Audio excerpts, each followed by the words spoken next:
નમસ્કાર વિદ્યાર્થી મિત્રો, અહીં તમે જોવાના છે ધોરણ નંબર 8 નો આપણે સેમેસ્ટર નંબર 2 નું સંસ્કૃત વિષયનું સોલ્યુશન આપણે કરવાના છીએ. આજે યુનિટ નંબર 5 અને 6 એક સાથે આપણે સોલ્યુશન કરીશું, તો તેના માટે તમે ચેનલ સબસ્ક્રાઇબ કરો અને સરસ મજાની કોમેન્ટ અને લાઈક એક તમે આપી દો. તો યુનિટ નંબર 5 પ્રભાત વર્ણનમ. તો એના વિકલ્પની અંદર પેલું છે ચંદ્ર કદા અસ્ત ગચ્છતિ, તો પ્રભાતે. બીજું છે પ્રભાત કાલે ક અસ્ત ગચ્છતિ, તો આવશે ચંદ્ર. ત્રીજું છે સર્વોદય કદા ભવતી, તો આવશે પ્રભાતે. પ્રભાત કાલે ક ઉદય ગચ્છતિ, તો આવશે રવિ. સમીર ઇતિ શબ્દસ્ય ક અર્થ અસ્તિ, એનો અર્થ થાય છે પવન. પ્રભાતે સમીર ક કથ ચલતિ, તો શનૈ શનૈ, બી ઓપ્શન. પ્રભાતે મધુપઃ કીદૃશ ભવતિ, તો આવશે સધીર. મધુપ શબ્દનો અર્થ શું થાય છે? ભમરો. પ્રભાત કાલે કી વિકસતે, તો કલિકા વૃંદમ. સવારે શું શોભે છે? તો વેલીઓનો સમૂહ. સૂર્યોદયસ્ય અનંતમ જનાકી કુર્વંતી, તો આવશે કર્મણી લગ્ન. પ્રભાતે સમયે નવો ઉલ્લાસ ક્યાં જોવા મળે છે? તો કે આખા જગતમાં. પ્રભાતે કયા હાસ્ય જોવા મળે છે? મુખ પર. હાસ શબ્દનો શું અર્થ થાય છે? તો હાસ્ય. એના પછી 15મું, પ્રભાત સમયે માર્ગમાં શું થાય છે? તો કે જનસંચાર.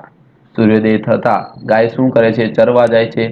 સૂર્યોદય થતા મનુષ્યના હાથમાં શું હોય છે? તો કે પુષ્પ અને પત્ર. સૂર્યોદય થતા મનુષ્યના મુખમાં શું હોય છે? કે સ્ત્રોત અને હાસ્ય. પ્રભાત કાલે વદને વદને કિમ અસ્તિ, તો હાસ.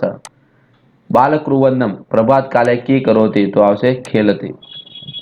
ખાલી જગ્યા આપણે પૂર્ણ કરવાનું છે. એમાં ચંદ્ર અંશતા ગચ્છતિ, સૂર્યમ ઉદયમ ગચ્છતિ, પરિતો ભવતી પ્રકાશ, કલિકા વૃંદમ વિકસતી અને ખેલતી બાલ કૃવંદમ. એના પછી તમને ખરા ખોટા આપેલા છે, આમાંથી જોઈને તમારે લખવાના છે. પ્રશ્ન નંબર 4 છે ગુજરાતીમાં ચારે બાજુ પ્રકાશ ક્યારે થાય? ચારે બાજુ પ્રકાશ સવારના સમયે થાય છે, ફેલાય છે. એના પછી બીજું તમને આપેલું છે સૂર્યોદય પછી પવન અને ભમરો શું કરે છે? સૂર્યોદય પછી પવન હળવે હળવે વાય છે અને ભમરો ધૈર્ય ધારણ કરે છે. સવારે નિંદ્રા અને તંદ્રાની શું સ્થિતિ હોય છે? સવારે નિંદ્રા અને તંદ્રા સુસ્તી એટલે કે દૂર જાય છે. સવારે કયા કયા આનંદ અને હાસ્ય દેખાય છે? તો કે સવારે સમગ્ર જગતમાં નવો આનંદ અને નવો ચહેરા પર હાસ્ય દેખાય છે. પ્રભાત સમયે માર્ગે શું થાય છે? પ્રભાત સમયે માર્ગે લોકોની અવર જવર તેમજ ઝાંઝરના અવાજનો ઝંકાર થાય છે. પ્રભાત સમયે ડાળી પર શું થાય? પ્રભાત સમયે ઝાડની ડાળી પર પંખીઓનો કલરવ થાય છે. સવારે ભક્તોના હાથમાં અને મુખ પર શું હોય છે? સવારે ભક્તોના હાથમાં પત્ર એટલે કે પુષ્પ અને મુખ પર સ્ત્રોત હોય છે. સવારે બાળકો કેવી રીતે રમે છે? સવારે બાળકો ગીત ગાઈને રમે છે. ચલો પ્રશ્ન નંબર 6 છે. તો સમાનાર્થી શબ્દ તમારે આમાં જોઈને લખવાના છે. સમાનાર્થી વિરોધાર્થી શબ્દ અહીંયા આપેલા છે. એના પછી ઉદાહરણમાં દર્શાવ્યા પ્રમાણે વૃંદ શબ્દ આગળ લગાવવાનો છે અને નવા વાક્ય તમારે શબ્દ બનાવવાનો છે. મિત્ર તો મિત્ર વૃંદ, ગોપ તો ગોપ વૃંદ, બાલ તો બાલ વૃંદ, વાદક તો વાદક વૃંદ, ગાયક તો ગાયક વૃંદ. ચલો નેક્સ્ટ પ્રશ્ન નંબર 9 તમને આપેલા છે. આપેલા શબ્દોનો ઉપયોગ કરીને વાક્ય બનાવવાનું છે. શીઘ્ર તો ચલતી અશ્વ, પછી મંદ તો ચલતી ગજ. કોણ ધીમે ધીમે ચાલે છે? એટલે એ પ્રમાણે તમારે વાક્ય બનાવવાનું છે. પ્રશ્ન નંબર 10 છે એ તમારે જાતે લખવાનો છે. પ્રશ્ન નંબર 11 શ્લોક પૂર્ણ કરવાના છે. તો એ તમને આપેલા છે, આમાંથી જોઈને તમારે શ્લોક પૂર્ણ કરવાના છે, અથવા તમારે તમારા ટેક્સ્ટ બુક્સમાંથી પણ તમે જોઈને સારા અક્ષરથી લખી શકો છો. ચલો નેક્સ્ટ તમને આપેલું છે યુનિટ નંબર 6 રમણીયા નગરી. તેનું સોલ્યુશન કરીએ તો વિધાનસભા અધિવેશનાની કૃત્ર ભવંતી, તો આવશે સચિવાલય ભવને. એના પછીમાં બી સચિવાલય ભવને સ્થિત્વા શબ્દનો અર્થ થાય છે રહીને. સચિવ શબ્દનો અર્થ શું થાય છે? સચિવ. ગુજરાત રાજ્યનું મુખ્ય કાર્યાલય તો કે સચિવાલય. એના પછી છઠ્ઠું છે ક ભારત દેશ રાષ્ટ્રપિતા અસ્તિ, તો મહાત્મા ગાંધી. રાષ્ટ્રપિતા ગાંધી મહોદય સ્મૃતિ રૂપેણ કશ્યમ નિર્માણ અભવતમ, તો મહાત્મા મંદિરસ્ય. અક્ષરધામ મંદિરસ્ય પ્રદર્શન વિભાગ કીદૃશ અસ્તિ, તો અતિ મનોહર. એના પછી અક્ષરધામ મંદિર, જો ડાયરેક્ટ જવાબ અહીંયા હું બોલીશ. બી ની અંદર આવશે બહ યાત્રિકા. 11માં આવશે ડાયનોસર વિભાગ. એના પછી ઇન્દ્રોડા પક્ષી ઉદ્યાન બાળકોનું આકર્ષણ કેન્દ્ર કયું છે? તો કે ડાયનોસર વિભાગ. સર્પગૃહ પુત્ર અસ્તિત્વ ઇન્દ્રોડા પક્ષી હત્યા. ચલો 14મું છે વિદ્યાભવન કેન રૂપેણ ખ્યાતમ અસ્તિ તો આવશે GCIRT. GCIT નામે પરિષદ ક્યાં આવેલું છે કે વિદ્યાભવનમાં.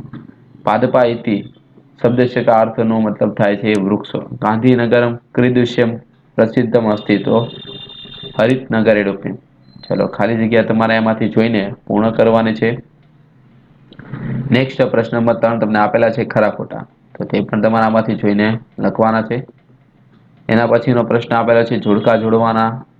તો યોગ્ય જોડકા તમને અહીં આપેલા છે તમારામાંથી જોઈને તમારા આઈડિયલમાં લખવાના છે. એના પછી ગુજરાતીમાં આપણે સવાલના જવાબ. ગુજરાત રાજ્યની રાજધાની કઈ છે તો કે ગાંધીનગર. ગાંધીનગરમાં જોવાલાયક સ્થળો ક્યાં આવેલા છે કે સચિવાલય, મહાત્મા મંદિર, અક્ષરધામ મંદિર, ઇન્દ્રોડા પક્ષી ઉદ્યાન. વિધાનસભાનું અધિવેશન ક્યાં આવેલું છે સચિવાલય ભવનમાં. અક્ષરધામમાં શું જોવા મળે છે અક્ષરધામમાં આધ્યાત્મ અને વિજ્ઞાનનો સંગમ જોવા મળે છે. આધ્યાત્મ વિજ્ઞાનનો સંગમ ક્યાં દેખાય છે આધ્યાત્મ વિજ્ઞાનનો સંગમ અક્ષરધામ નામના મંદિરમાં દેખાય છે. પક્ષી ઉદ્યાનમાં શું શું જોવા મળે છે પક્ષી ઉદ્યાનમાં પક્ષી અને પ્રાણીઓ પોતાના પર્યાવરણમાં રહે છે નહીં. ડાયનોસર નામના પ્રાચીન વિશાળકાય પ્રાણીનો વિભાગ અને સાપઘર જોવા મળે છે. વિદ્યાભવન કયા નામથી પ્રખ્યાત છે કે GCIRT. GCIRT કઈ પ્રવૃત્તિ કરે છે પ્રાથમિક શિક્ષણ ક્ષેત્રે પરિવર્તન માટેની પ્રવૃત્તિ.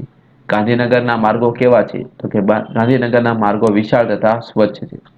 કયા કારણથી ગાંધીનગર હરિયાળા અને નગર તરીકે પ્રસિદ્ધ છે તો કે સુંદર બગીચા અને ઘણા વૃક્ષો. તેથી આ નગર હરિયાળી નગર તરીકે પ્રસિદ્ધ છે. ચાલો સંસ્કૃતમાં જવાબ લખવાના છે આમાંથી જોઈને તમારે લખવાના છે એમાં પહેલું છે ગુજરાત રાજ્ય રાજધાની ગાંધીનગર અસ્તિ. બીજું છે રાષ્ટ્રપિતા મહાત્મા ગાંધી મહાદેવ ભારત દેશ સર્વંતાંતરા કૃતે કૃત પ્રયત્નમ અકરોતમ.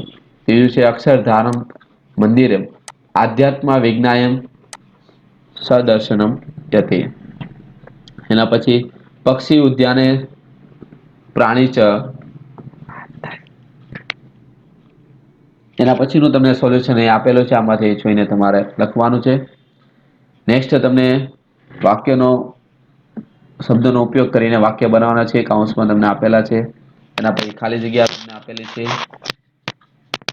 પછી વાક્યને તમારે સુંદર અક્ષરે સંસ્કૃતમાં લખવાના છે તે પણ તમને આપેલું છે. તો આ તો સોલ્યુશન હવે નેક્સ્ટ વિડીયો લેક્ચરમાં આપણે આના પછીના બે પાર્ટના સોલ્યુશન જોવાના છે તો તેના માટે તમે ચેનલને સબસ્ક્રાઇબ કરો જેથી તમને વિડીયો લેક્ચર મળતા રહે. Thank you. જય હિન્દ જય ભારત.